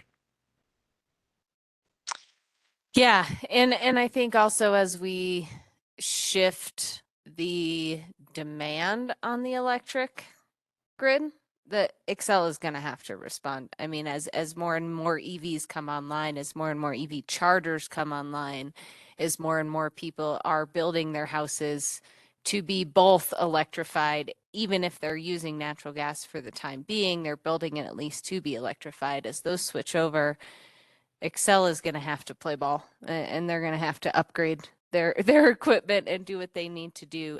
So I think the fact that we're working on a regional effort here is really where it gets us some play. It's not just tiny little Netherlands all alone. It's us and our neighbors working together to try to, put some force on Excel and say, hey, this is where the world is shifting. In the legislature, we have the community choice electricity study being done. Yeah. And, depending on how that goes, the results of that will go to the Public Utilities Commission. And perhaps we'll get a situation where communities can have more choice than Excel. But that's, at least a year out. So there are some things that may give us some options in the works. So just to follow up, we are going to get from Boulder County a, a plan, a front range plan. What do we? Yeah, no plan. That would be amazing. Not yet. They're just trying to get a cohort together, and they were gauging the interest because I've already been participating in an electrification group that has been more out of Broomfield and Westminster. And so Zach just reached out in the last few weeks saying, like, there's interest. What are these communities in Boulder County interested in? Do we want to do a Boulder County only cohort? Do we want to do a Front Range cohort? And some of it is about the IRA and how do we take advantage of the funds available? And do we do it all together as a large group applying for these funds?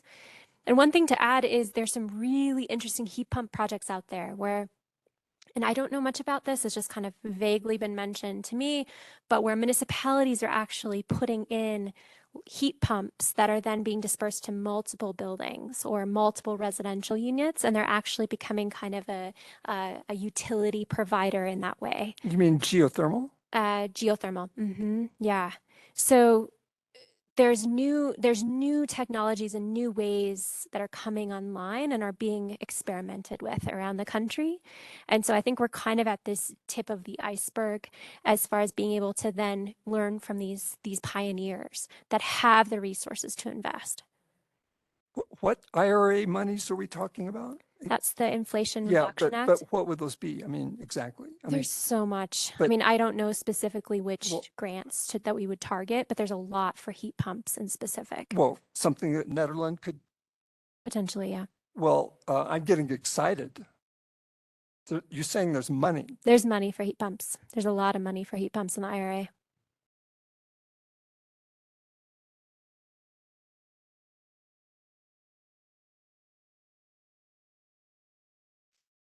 Any other updates, Erica? No, All right. just let me know if you have time to canvas for US Solar. I need some serious help. And make All a right, Liz, video. have time. And videos, frequently asked questions. Send it to me and CC Peter if you have his email. He's the one that's going to be sharing them on social media, but we need to get the word out. It's been really great working with US Solar. Tim Hilgert's fantastic. I feel like he's actually the keystone, the cornerstone of our relationship with US Solar and being able to say, you sign up for US Solar, you have any questions, you're going to contact this guy.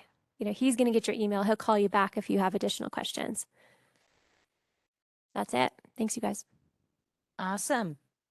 Well, we've got a few minutes left here. And the last two items on the agenda are kind of similar, kind of not, but I met with Erica, what was it, 2 weeks ago, and we had discussed that maybe there are some things to think about funding, but I don't know if we'll get there tonight. So the goals document, I started a draft. This was months ago, before some of our new members joined us. We had started talking about what our goals will be moving forward past 2022, and then things got really busy and it got tabled. And so Eric and I sat and talked about a way to structure some of the various goals that we're working on. And so in this document, we kind of broke it into two main sections, emissions and environment. And then under each one of those two main sections, there's different projects that I've listed out. And would love to get feedback from anyone on all of this stuff. If there's action items you feel like we've talked about that are not in this document that I totally missed putting in here, I definitely need to know that. If you have anything to add, descriptor wise on here. And then each one of these action items also has different measurable achievements. Some of them we've agreed upon before. Some of them I just kind of put something in there as filler. And so we'll really want to pay attention to those and determine if we feel like those makes sense to us, but considering we don't have a lot more time tonight, I'm just wondering how everyone would like to go about this. I'd like to thank you for all the work you did on it. It's very impressive. And the other thing that looking at that and looking at what SAB's done historically, I'm just so impressed with what Melody, you and Erica have achieved at the helm of SAB. Well, yeah, the rest of us as well, but it's very impressive. Yeah, I second that. This is incredible to look at. And so a lot of exciting things on the horizon too.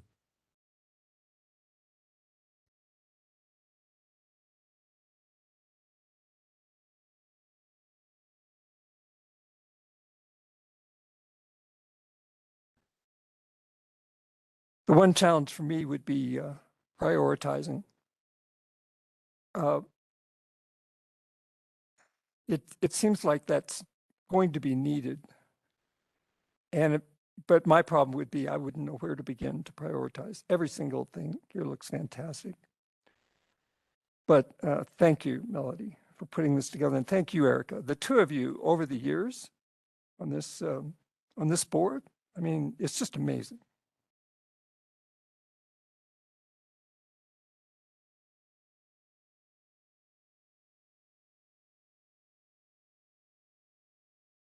Oh, I guess should turn my mic on. Well, if nobody has any suggestions of how to go about this, my suggestion is that all of you SAB members make comments and or email me comments to this document here. And Eric and I will continue to compile it, and we will bring it back at the next meeting and the next meeting after that till we got it finalized. Sound good?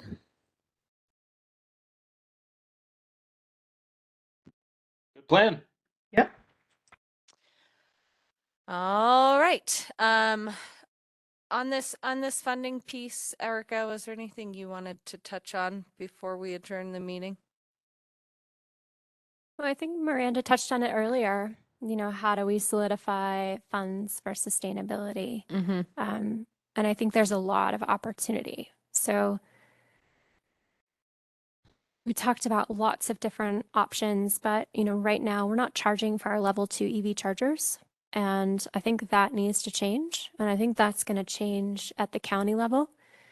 And being able to at least cover our costs and then maintenance and replacement, eventually of those chargers. Those chargers were purchased in 2014. So they're old at this point.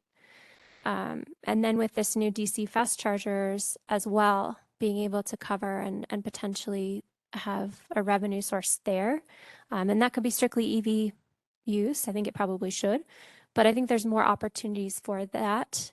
Similar categories that can be a potential funding source for specific projects or sustainability at large, kind of what Parks is looking at as well. Mm-hmm. Anything else to add to that, Miranda? I just think, yeah, as we navigate the future, I think we just have to identify funding sources, right? And so, one example, and we put paid parking in planning and zoning. Didn't really know where else, but it seemed like the greatest fit.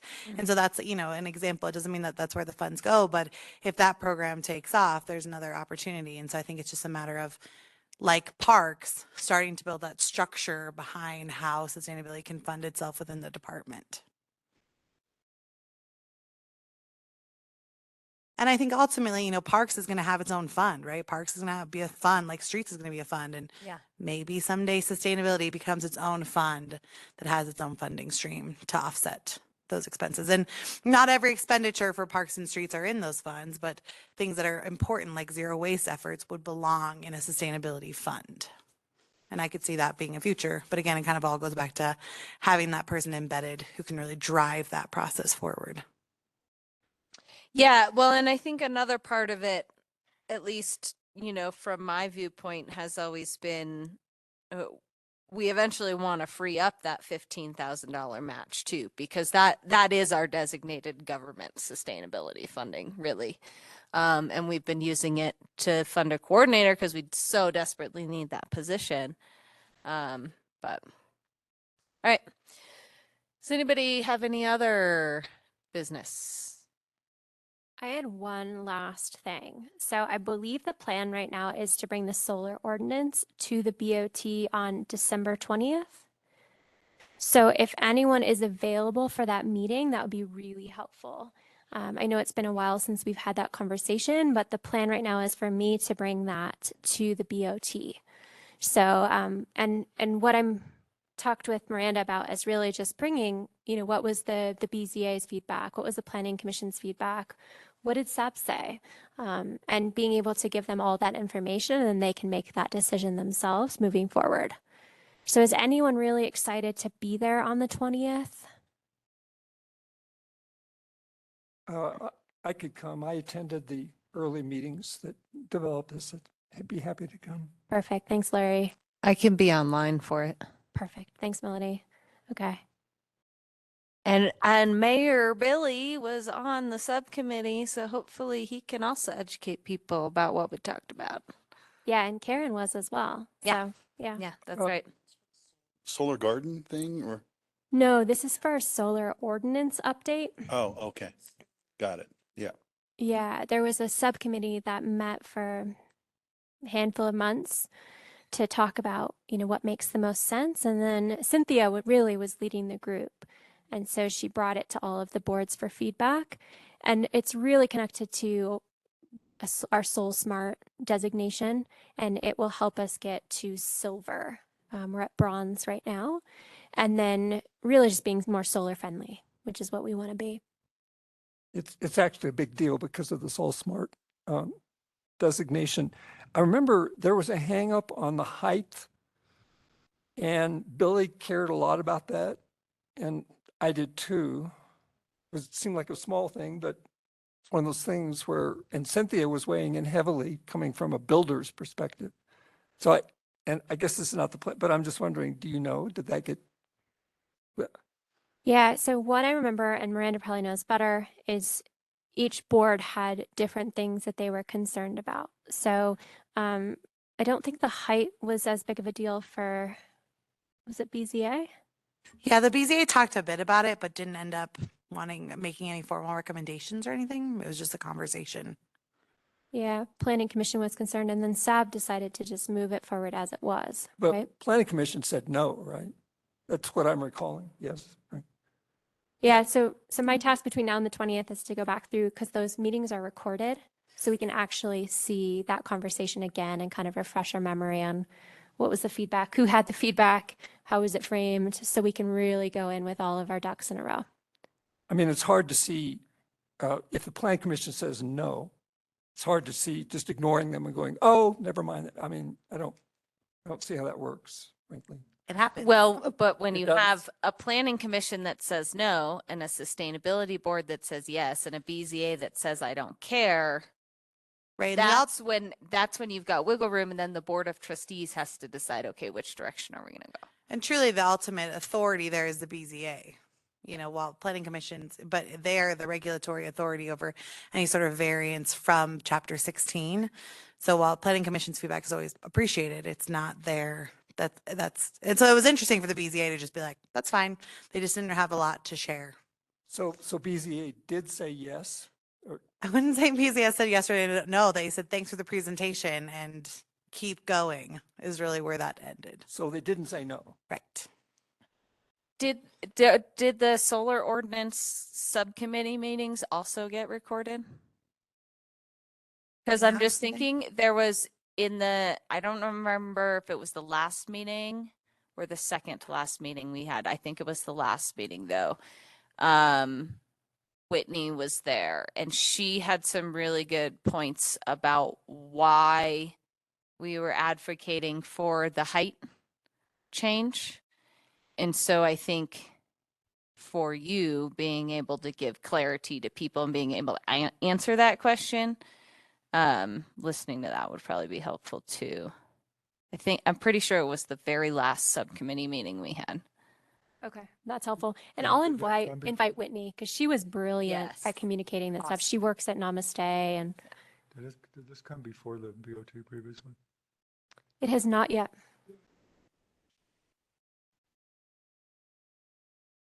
closer. Sure. I was just asking if this height issue came before the BOT and you said no. It hasn't, the solar ordinance hasn't yet come before the BOT. Oh, I thought we had a discussion about it. Okay, thanks. Yeah, I don't believe so. It hasn't officially, yeah. No. It was presented to us by Cynthia Mhm. a few months ago. Yeah. And it's a part of the Soul Smart designation in order to get to silver. Yes. And so it is just a presentation at this stage. It hasn't been formulated into an ordinance. That's the feedback we'd be looking for from the Board of Trustees. Mhm. All right. Any other business? If not, we can adjourn the meeting at 8:51 p.m. Thank you, everyone. Thanks, everybody.